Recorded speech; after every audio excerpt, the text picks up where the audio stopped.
Vida Cristiana, clase 9, audio 2. Y vamos a ver en Romanos capítulo 12, importante, Romanos capítulo 12, versículo 1 y 2. Dice ahí en el libro de Romanos: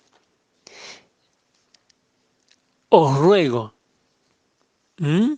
os ruego por la misericordia de Dios, que presentéis vuestros cuerpos en sacrificio vivo, santo y agradable a Dios, que es vuestro culto racional. Si nosotros empezamos a leer bien este pasaje, es el versículo por excelencia para hablar de la consagración. Porque cuando hablamos de prácticas para la vida cristiana, no podemos dejar de lado este primer objetivo, que es tener vidas consagradas. Y acá la Escritura dice: os ruego por la misericordia de Dios. Y es impresionante porque viene hablando de todo lo que Dios hizo, de cuán grande fue su misericordia y para con el hombre, para con la nación de Israel, la gran misericordia que tuvo para con nosotros al llegar a nuestra vida. Cosas que no se pueden comprender, y así va terminando en el capítulo 11. Oh profundidad de las riquezas, de la sabiduría y de la ciencia de Dios, cuán insondables son sus juicios, inescrutables sus caminos, porque ¿quién entendió la mente del Señor? ¿O quién fue su consejero? ¿O quién le dijo a él primero para que le fuese recompensado? Porque de él y por él y para él son todas las cosas. A él sea la gloria por los siglos de los siglos. Amén. Así termina alabando, adorando a Dios por su gran sabiduría. Y entonces ahora empieza la etapa donde Pablo va a hablar de la práctica para la vida cristiana a los romanos. Y empieza hablando de lo más importante, que es la consagración. Luego de la conversión, lo segundo es la consagración. Es como Pablo cuando se convierte, lo primero que le pregunta en Hechos capítulo 9 al Señor Jesucristo: ¿quién eres, Señor? Y luego le pregunta: ¿qué quieres que yo haga? Entonces el quién eres tiene como respuesta luego su conversión. Y cuando se convierte, la segunda pregunta es: ¿qué quieres que yo haga? Y eso es consagración. Ahora, os ruego por las misericordias de Dios, las bondades de Dios, las compasiones de Dios. Es una palabra, ¿por qué está en plural? Porque el apóstol Pablo recuerda lo que dice en hebreo. En hebreo está en plural cuando habla de misericordia de Dios. Grandes son tus misericordias, vamos a leer en el Antiguo Testamento. Son ricas. Siempre habla de plural, es que tiene ese poder abarcativo, el amor compasivo de Dios, que no tiene fin. Para nosotros no tiene fin. Quiero decir, con amor eterno te he amado. Eso es lo que habla. Ese amor fiel, la misericordia, rejamim en hebreo, habla del plural, trae el griego el plural. Por eso la traducción es maravillosa. Dice misericordias. Abarca todo en nuestra vida. Es un acto de misericordia la creación. Es un acto de misericordia que salga el sol. Es un acto de misericordia que Él quiera estar conmigo y que quiera mi vida, que anhele mi vida. Entonces nos llama la atención el apóstol y el Espíritu de Dios diciendo: mira la misericordia de Dios. Y en base a eso, consagra tu vida. No es para cumplir con un mandamiento. No es, aunque eso lo involucra, no es para simplemente un acto de obediencia, es un acto de gratitud. Y es el ruego de Dios a través del apóstol Pablo: os ruego, entreguen sus vidas.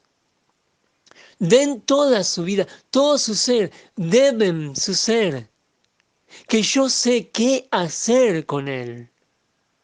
Yo los creé y tengo un propósito, entreguen su vida. Miren, os ruego por la misericordia de Dios que presentéis vuestros cuerpos. La palabra ahí, presentar, es la idea, tiene la nota importantísima, traída también del Antiguo Testamento.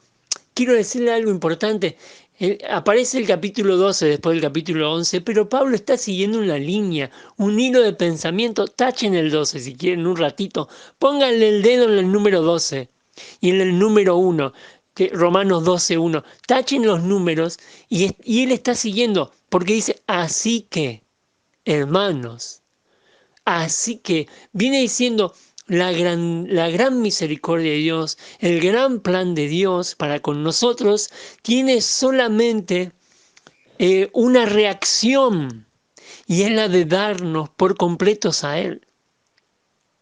Entonces la nota también viene del hebreo, es cuando los sacerdotes hacían la consagración. Ellos cuando mataban una víctima, el sumo sacerdote entraba y hacía un sacrificio. Pero la idea no es que nosotros pasamos a ser el sumo sacerdote, nosotros pasamos a ser la víctima. Y el concepto es de dar todo, el cuerpo, dar la vida. Dice, os ruego por la misericordia de Dios que presentéis vuestros cuerpos. Y es maravilloso porque dice que es vuestro culto racional. Y la palabra para ir racional es lógica, en la traían. Y se puede traducir también vuestro culto espiritual. Es que son inseparables. ¿Por qué? Porque esta palabra aparece una vez más, pero ahora la trae el apóstol Pedro con una pequeña variación. Acá leemos lógica en la traían, y en 1 Pedro 2:2 decía, como niños recién nacidos, la leche espiritual es lógico en gala, y es leche espiritual. Y está hablando del que este culto racional es intelectual y espiritual. No tienen por qué separarse. Lo espiritual nunca se separa de lo racional. Y esto es es la palabra lógico. Nosotros la transliteramos así. Decimos que algo es lógico cuando decimos que algo es normal. Claro, Él está diciendo, el Espíritu Santo nos está diciendo, por su gran misericordia, es lógico que vos entregues tu vida, que yo ponga mi vida en el altar de Dios, por todo lo que Él hizo, hace y hará, y por todo lo que Él es misericordioso. Y eso lo vemos cada día en nuestra vida. Es maravilloso. Ahora dice vuestros cuerpos, y ahí es importante porque que sea espiritual, que sea lógico espiritual, no significa que nuestras manos, nuestros ojos, nuestros oídos, nuestros pies no sean suyos.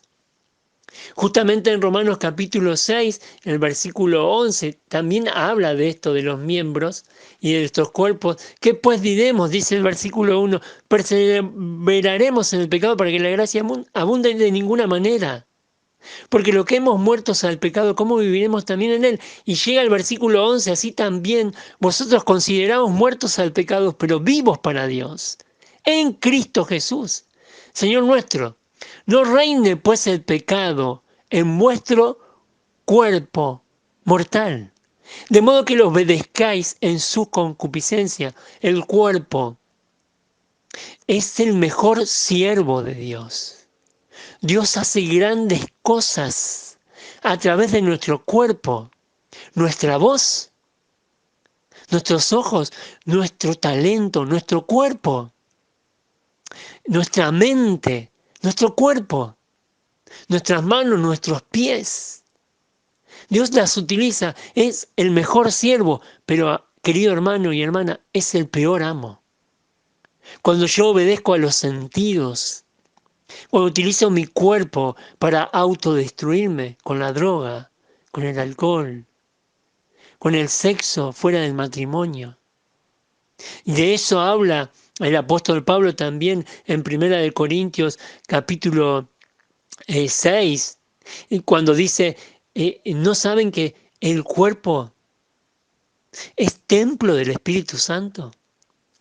Por eso el apóstol acá nos deja con claridad la consagración de nuestros cuerpos.